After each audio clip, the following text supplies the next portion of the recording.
En un minuto nada más vamos a estar hablando de anorexia y bulimia, estas enfermedades que le atacan a muchísimos, en general más a mujeres que a hombres, pero de alguna manera a todos. En algún momento de nuestras vidas tuvimos a alguien conocido, o un amigo, o un familiar, o alguien cercano que padeció de esta enfermedad. Vamos a ver unos datos con Fede en la pantalla. Sí, a modo de introducción de lo que será la charla que mantenga Sofi con la doctora Vanessa Ems, para un abordaje multidisciplinario de lo que tiene que ver con las patologías o los problemas de anorexia y bulimia, es que nos vamos a focalizar, por ejemplo, en este caso, en la anorexia nerviosa, aportándoles a ustedes algunos datos interesantes que tienen que ver con precisamente esta situación. Por lo general, en líneas generales, afecta a jóvenes de entre 14 y 18 años. La prevalencia es de 0,5 a 1% de las adolescentes. Y recalcamos las adolescentes porque, como bien adelantaba Sofía, la prevalencia es realmente superior entre las mujeres que con los hombres. 10 a 20 veces más frecuente en la mujer que en el varón. Esto es un dato realmente relevante e importante. Bueno, ¿cuáles son la población de riesgo o los grupos que habitualmente se encuentran más casos de estas situaciones? Bailarinas de ballet, modelos y joquetas, todas mujeres jóvenes o personas que en líneas generales necesitan de cuidar o tener un peso específico para poder desarrollar de mejor manera sus tareas. Bueno, estos son algunos datos que tienen que ver con la anorexia nerviosa, pero es muy oportuno a partir de ahora escuchar, como decíamos, a Vanessa Ems, que nos va a dar un punto de vista más claro de lo que es esta situación y sobre todo del abordaje multidisciplinario que tienen que tener cada uno de estos casos. Gracias, Fede. Y es así, vamos a darle la bienvenida a Vanessa Ems. Ella es profesora agregada de psiquiatría, especialista en psicoterapia para abordar estos temas. ¿Qué tal? Buen día, Vanessa. Me gustó. Placer. Vanessa, yo recién te preguntaba, ¿no? Porque da la sensación, por lo menos quizás en los medios y demás, que ha bajado la cantidad de trastornos, de personas que padecen trastornos alimenticios con respecto quizás a los 90, que recuerdo que fue como un momento de mucha cantidad de casos y estaba todo el tiempo, digamos, en los medios de comunicación este flagelo que fue como que también de golpe, ¿no? Nos golpeó. Me parece que ahí hay una diferenciación a hacer, que bueno, que en psiquiatría quizás afinamos más. Y es que cuando hablamos de prevalencias y de números específicos, estamos hablando de la patología específica. Para hablar de la patología específica se tienen que cumplir una cantidad de síntomas que están pautados internacionalmente. Quizás ese número se mantiene estable y hubo en los 90, como tú decís, como un empuje enorme, muy vinculado a un tema estético, de mucha presión social. Las modelos en ese momento, por ejemplo, eran extremadamente delgadas.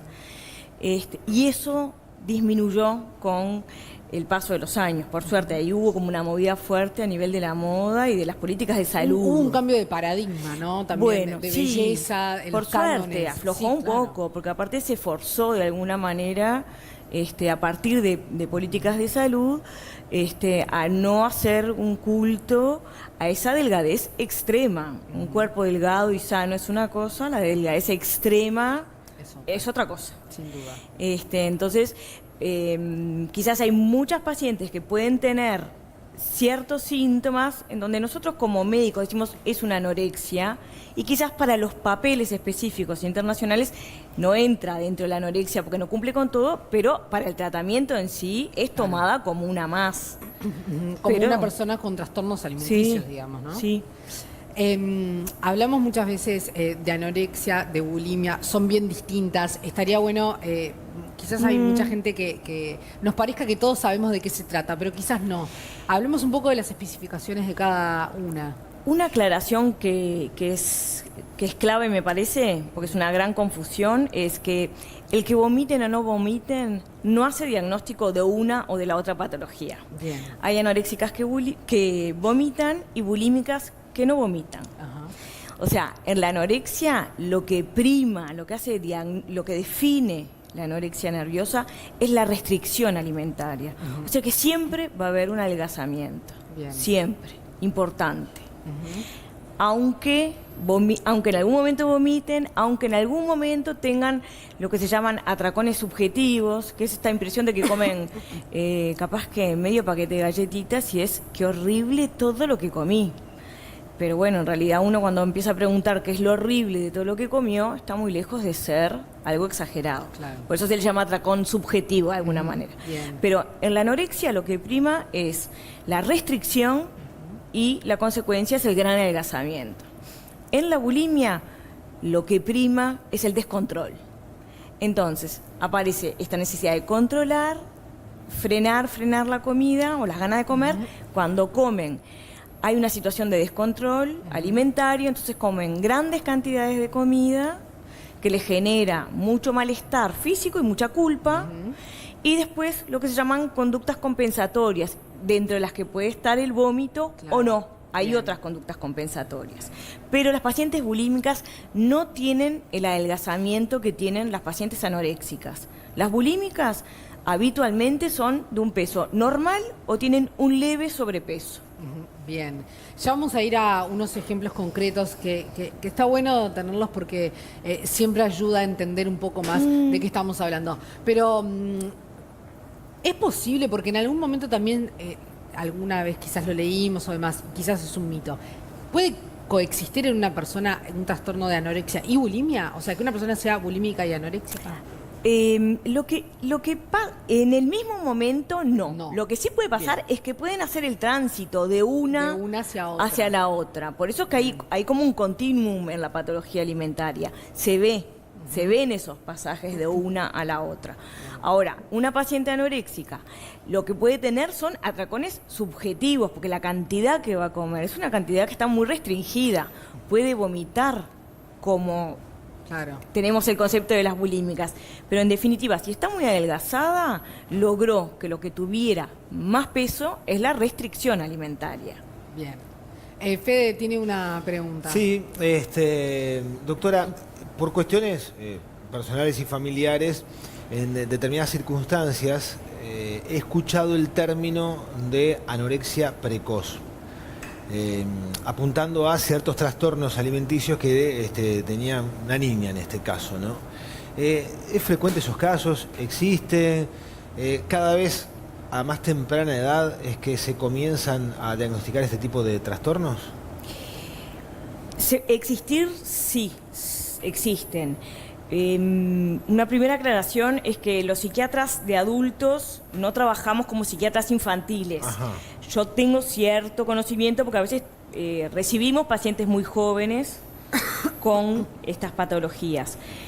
El pico de comienzo, así como importante en los trastornos alimentarios, sobre todo la anorexia, que empieza un poco antes, es a eso de los 12, 14, más bien sobre los 14 años. Siempre hay situaciones de excepción.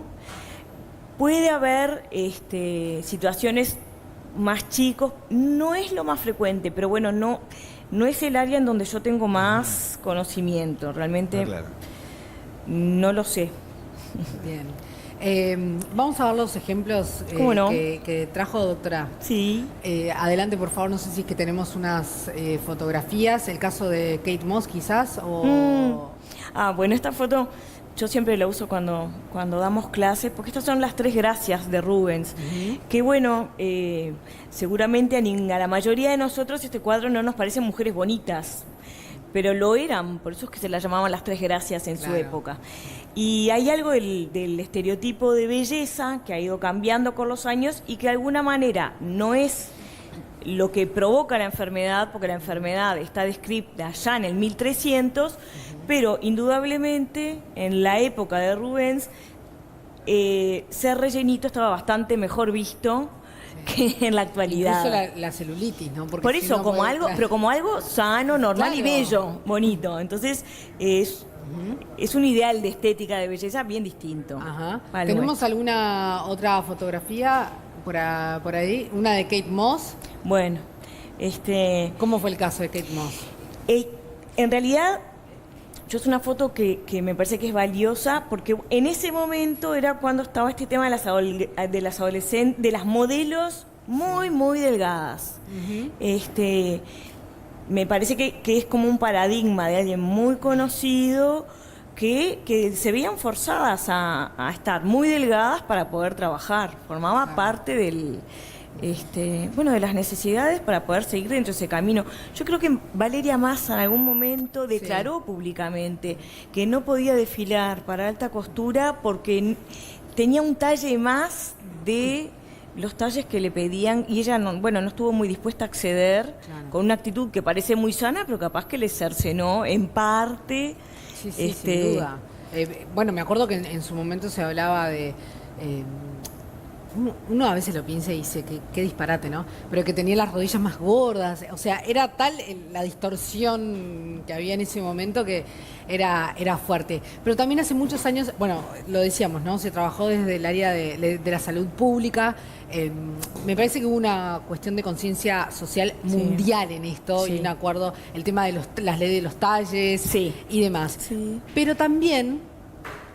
Hace unos años ya se está trabajando mucho en la belleza real, ¿no? Y el ser natural, el salir en las redes sociales sin maquillaje, esas campañas de mujeres quizás con un poquito más de kilos y hablando de la belleza real de las personas. Exacto. Igual lindas. ¿Todo eso ayuda? Sí, claro. Mucho. Sí. Y porque por lo menos baja uno de los aspectos que se juega, que tiene que ver con esta presión social vinculada a que la mujer exitosa queda como identificada con una mujer que debe ser, aparte de todo, muy delgada. Claro.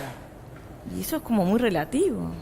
A la hora de atacar o de acompañar, mejor dicho, a una persona que padece un trastorno de estos alimenticios, ¿se siguen usando los mismos métodos que se usaban antes? Yo recuerdo, por ejemplo, que una de las cosas que decían era tapar los espejos en las casas, para que los espejos no devolvieran esa...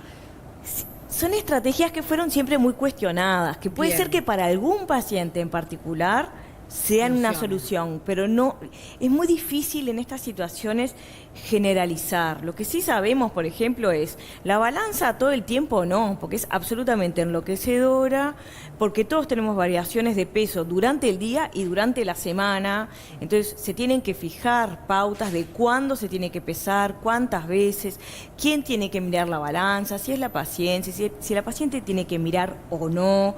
¿No? Esta cosa de lo loco del número, del peso, por ejemplo, ahí sí sabemos que conviene como quitarle un poco de valor en general. Pero después hay otras cosas que por eso es que hacen el tratamiento bastante complejo, porque hay algo muy personalizado que tiene que ver con las características de la paciente y qué la llevó a llegar a esa situación, a ella y a su entorno familiar, y cómo hay que armar el plan de tratamiento de acuerdo a cada paciente y a su entorno. Siempre son útiles darle algunos puntos, digamos, a quienes nos están mirando sobre acciones que hay que estar atentos. Estaría bueno que nos dijeras, no quiere decir que si cumple con esos requisitos los tenga, pero por lo menos sí estar atentos, abrir los ojos y ver. Y de las cosas, por ejemplo, la mayoría de las adolescentes hacen dieta actualmente, pero si nos vamos a enganchar con eso, todas las adolescentes tendrían un trastorno alimentario. No es así. ¿Cuál es una gran diferencia? Las adolescentes más sanas hacen dieta durante toda la semana, salen con las amigas en el fin de semana y se comieron todo, comieron pizza, se comieron un pedazo de torta, vuelven al otro día a la casa y dicen, ay, otra vez me salí de la dieta, tengo que arrancar de nuevo. El hecho de que salgan y entren de la dieta habla de algo más flexible y más adecuado para la edad.